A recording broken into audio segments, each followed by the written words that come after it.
بسم اللہ الرحمن الرحیم۔ شروع اللہ کے نام سے جو بڑا مہربان نہایت رحم والا ہے۔ وہ یکتا ہے اور نیک لوگوں کا ولی ہے۔ میں گواہی دیتا ہوں کہ اللہ کے سوا کوئی عبادت کے لائق نہیں، وہ اکیلا ہے، اس کا کوئی شریک نہیں۔ میں یہ بھی گواہی دیتا ہوں کہ حضرت محمد صلی اللہ علیہ وآلہ وسلم اللہ کے بندے، اس کے رسول اور آخری نبی ہیں۔ اے اللہ، میرے پیارے نبی حضرت محمد صلی اللہ علیہ وآلہ وسلم پر اور ان کی پیاری آل پر اور ان کے پیارے صحابہ پر اپنی خاص رحمتیں، برکتیں اور سلامتی نازل فرما۔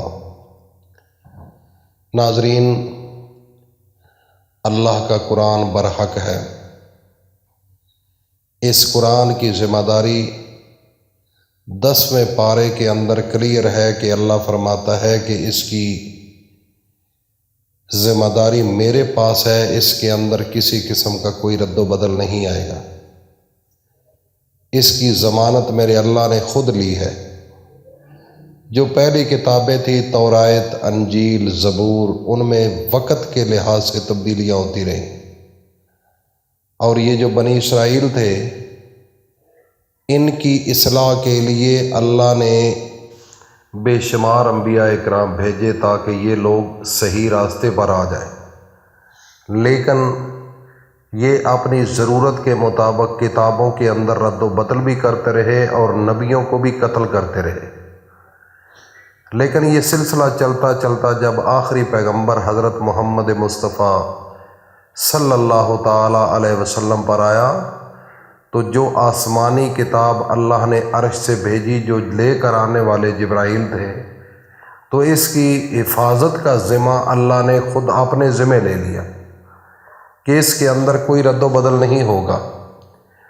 لیکن جو پہلے لوگ بنی اسرائیل تھے، انہوں نے اس قرآن کو نہیں مانا، نہ اس آخری نبی کو مانا اور نہ ہی جبرائیل کو مانا۔ جبرائیل کے وہ سخت خلاف تھے اور آخری پیغمبر محمد مصطفیٰ کے بھی خلاف تھے۔ وہ کہتے تھے کہ اللہ کیا ہے، اللہ کیا ہے۔ دیکھو نا، ان کے دور میں من و سلوہ بھی آیا، لیکن انہوں نے انکار کر دیا۔ وہ اللہ کے خلم و خلم دشمن ہیں، اور نبیوں کو بھی انہوں نے قتل کیا، شہید کیا۔ وہ وفادار قوم نہیں جن کو یہودی کہتے ہیں۔ یہودی لابی، ان کے اندر مسلمانوں کے لیے وفا نہیں۔ یہ بات اپنے ذہن میں لکھ لو، یہ کبھی ممکن نہیں کہ یہودی آپ کے دوست ہوں گے، آپ کے نفع میں ہوں گے، یہ ممکن ہی نہیں ہے۔ صرف مسلمان ایک ایسا مذہب ہے، ایک ایسا ٹولہ ہے، ایک ایسا طبقہ ہے جن کے آخری پیغمبر حضرت محمد مصطفیٰ صلی اللہ تعالی علیہ وسلم ہے، اور ان کے پاس اللہ نے آسمانی کتاب بھیجی جس کا نام قرآن مجید ہے، اور وہ لے کر آنے والے جبرائیل امین تھے۔ میرے نبی سے پہلے وہ اپنے آپ کو بڑا کچھ سمجھنے لگ گئے تھے کہ یہ چیزیں جتنی بھی کائنات کے اندر ہیں، یہ ہمارے کنٹرول میں ہیں، ہم جس کو چاہتے ہیں دے دیں، ہم جس کو نہ چاہے ہم نہیں دیتے۔ تو ان کے خاتمے کے لیے اللہ رب العزت نے آخری پیغمبر جب بھیجے، ان کو قرآن بھی دیا، آسمانی کتاب، اور لے کر آنے والا جبرائیل تھا، اور پھر اپنے آخری نبی کو اپنے پاس بھی بلایا۔ دیکھو نا، سب سے پہلے یہ جو فلسطین ہے، یہ ایک محور تھا اسلام کا۔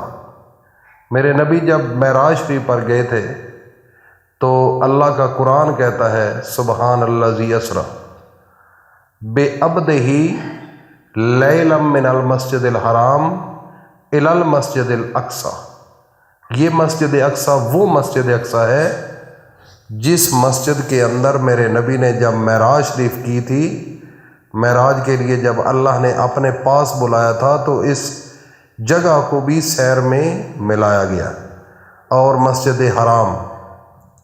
بیت المقدس، پہلے ہم مسلمانوں کا جو خانہ کعبہ تھا یہ وہی تھا، لیکن وقت کے ساتھ یہ پھر خانہ کعبہ بنایا گیا سعودی عرب میں۔ ناظرین، آج بھی دیکھ لو یہودی لابی مسلمانوں کے حق میں نہیں ہے، وہ بھی اسلام کے خلاف ہے، مسلمانوں کے خلاف ہے، لیکن انہوں نے ترقی اتنی کی ہے، ان کے اندر اتنی یکجہتی ہے۔ وہ کہتے ہیں، ایک یہودی کہتا تھا کہ ہم نے مسلمانوں کے سب سے بڑے جو آخری نبی ہیں نا، محمد صلی اللہ علیہ وآلہ وسلم، وہ تو نہیں پڑھتے، لیکن ہمارے تو نبی ہیں، ہم نے تو پڑھنا ہے درود۔ تو وہ کہتے ہیں کہ ان کی 3 باتیں ہم نے اپنے پلے باندھ لی ہیں جس کی وجہ سے ہمیں کامیابی ملی۔ سب سے پہلے انہوں نے کہا کہ اس نبی کا فرمان ہے، وہ نبی کہتا تھا کہ علم حاصل کرو، علم حاصل کرو۔ ہم نے اپنی فیملیوں کو علم حاصل کرنے کے لیے لگا دیا۔ آج دیکھ لو جتنے یہودی ہیں سب سے زیادہ پڑھے ہوئے ہیں، اور آخری نبی نے یہ بھی کہا تھا، مسلمانوں کے جو نبی ہیں محمد صلی اللہ علیہ وسلم، یہودی کہتے ہیں کہ وہ کہتے تھے کہ تجارت کرو، ہم نے تجارت کی۔ آج جتنے برانڈ ہیں، میکڈونلڈ ہے، یہ جو جتنے شیمپو ہیں، کریمیں ہیں، جتنے بھی اچھی برانڈ ہیں نا، وہ سب یہودیوں کے ہیں۔ انہوں نے تجارت کی طرف فوکس کیا، آج کدھر سے کدھر چلے گئے۔ اور تیسرے نمبر پر انہوں نے کہا کہ صلح و رحمی، وہ آپس میں پیار محبت میں رہتے ہیں۔ ادھر مسلمانوں کی حالت دیکھ لو، نہ انہوں نے علم حاصل کیا، نہ انہوں نے تجارتیں کی، اور نہ ہی انہوں نے آپس میں صلح و رحمی۔ ایک باپ کے اگر 5 بیٹے ہیں تو وہ بھی ایک دوسرے سے لڑ رہے ہیں۔ کیا وجہ ہے؟ صرف ہم نے اپنے آخری نبی کو نہیں مانا، صرف زبان کی حد تک، پریکٹیکل لائف میں ہم لے کر نہیں آئے۔ لیکن یہودی جو ہیں وہ اس سے فائدہ لے گئے۔ مسلمانوں کی جو اصل حقیقت ہے وہ انتہائی کمزور ہو چکی ہے۔ تو ناظرین، آج بھی اگر اپنے آپ کو تبدیل کرنا چاہتے ہو تو اللہ سے محبت کر لو، اللہ کے قرآن سے محبت کر لو، اللہ کے نبی سے محبت کرو۔ ایک آدمی بالکل غریب تھا، اس کو کسی نے بتایا، یار نا آپ کے قرآن کے اندر ہے حسبنا اللہ و نعم الوکیل، اپنے اللہ کو وکیل بناؤ، اللہ تو مالک ہے پوری کائنات کا، اپنی انگلیوں پر پڑھو۔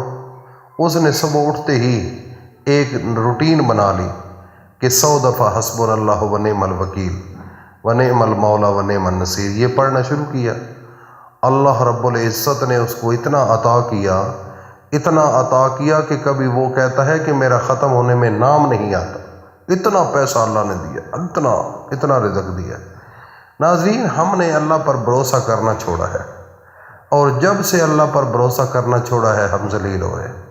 اگر آج بھی آپ اللہ کے قرآن سے محبت کریں، اللہ کے قرآن کے اندر بڑے بڑے عظیم الشان نسخے ہیں، عظیم الشان اللہ کے نام ہیں، ان کے وظائف کرو، انشاءاللہ زندگی بدل جائے گی۔ بھروسہ اللہ پر کرو، محنت کرو خالص نیت کے ساتھ، یہ انشاءاللہ تنگ دستی، پریشانی، بیماریاں میرا سب آپ کے راستے سے ہٹا دے گا۔